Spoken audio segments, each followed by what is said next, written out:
Hello, my name is Matthew Yang, and this is the case study on private placement memorandums, due diligence, and term sheets. Private placement memorandums. Private placement memorandums are used to acquire more investors. However, these investors are classified as sophisticated investors instead of regular investors. PPMs can also help a company by protecting them from investors because PPMs clearly details all of the terms of the investment in the disclaimers and disclosures. PPMs can be created by attorneys, investment banks, and PPM specialists. These will be explained more on the next slide. In addition to PPMs, they have regulations. One regulation is Regulation D, and it is the guidance that PPMs follow. Under Regulation D, there are three rules: Rule 504, Rule 505, and Rule 506, and these topics will be explained more in the next few slides. A private placement memorandum document may consist of more than 70 pages, which may include a sample of an engagement letter, investment bank term sheet, due diligence checklist, sample private placement memorandum, and the subscription agreement. In most cases, a private placement memorandum is prepared by an attorney hired by the company issuing the PPM. By hiring an attorney, the company can be assured that the private placement memorandum follows all the regulations within the specific state. In addition to the attorney, a management team is formed to pitch the private placement memorandum to new potential investors willing to invest their capital in the company. Another route of creating a PPM is through an investment bank. Companies relying on this method may receive capital at a faster pace because of the connections an investment bank offers. However, it is time-consuming and tricky. Investment banks may have regulations of their own, which adds to the other regulations that must be taken into account by the state. In addition, investment banks may have fees that they are charged more than once, unlike an attorney. In short, PPM specialist, which is another creation of a PPM, is a hybrid of attorneys and investment bank. They offer the same opportunities and standards, but not completely the same. Moving on to regulations of PPMs. Registration 5 transactions are used to allow private offerings to be sold to foreign investors. Rule 144A convertible transactions are only sold to qualified institutional buyers that manage over $1 billion of assets. Regulation D is the more commonly used one. It has three rules that companies may oblige to depending on the amount of capital they are interested to raise. The first rule is Rule 504.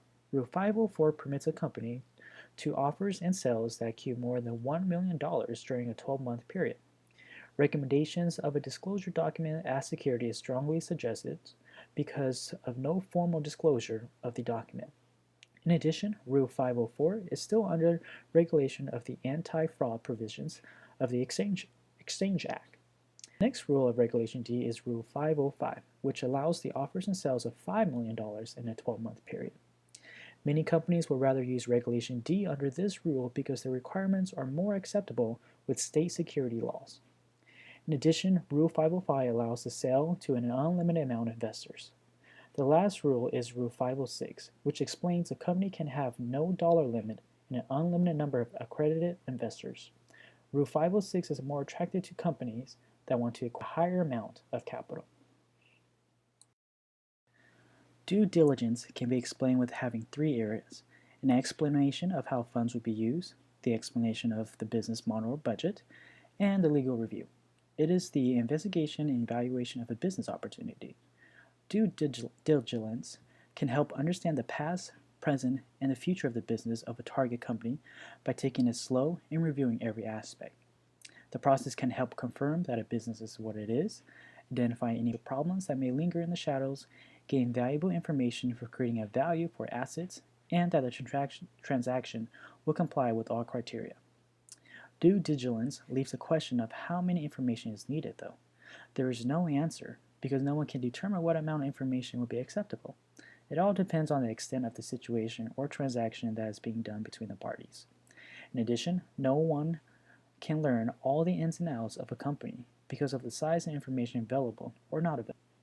Parties must also take account of not imposing too much information because it can offend the other party, where walkouts may occur. Also, focusing too much time to due diligence may redirect the course that was set in the beginning of the transactions. Therefore, a party must prioritize on what information is important to the success of what is being recorded. However, not all successful due diligence allows for the completion of a transaction between parties. Term sheets are documents that are prepared by venture capitalists that imply the key terms of a proposal investment. It is a conditional offer that may take several months to complete depending on the situation. Another explanation of a term sheet is it is the pre-acquisition or pre-funding agreement that molds the understanding of both parties. Term sheets are non-binding, which allows parties to create bridges of good faith between initial negotiation and definitive agreements. In addition, term sheets are as the preconditions of the closing of the transaction between both parties. Common stock, preferred stock, and participating preferred stock are the three most commonly used areas in a term sheet, although there are others like warrant coverage, pre-money valuation, management options, and ownership. These are all consumed to help the party better understand the terms that will be applied to the transaction. All in all, term sheets are a non-binding agreement that express to both parties the terms and conditions in an investment. It can be explained as a template to future documents that will be created with the transaction process. Once a term sheet is composed, both parties are in agreement to what the conditions are. They both sign the contract to continue the transaction. By understanding the potential benefits of all three can achieve, a company must perform each one to ensure the raising of capital.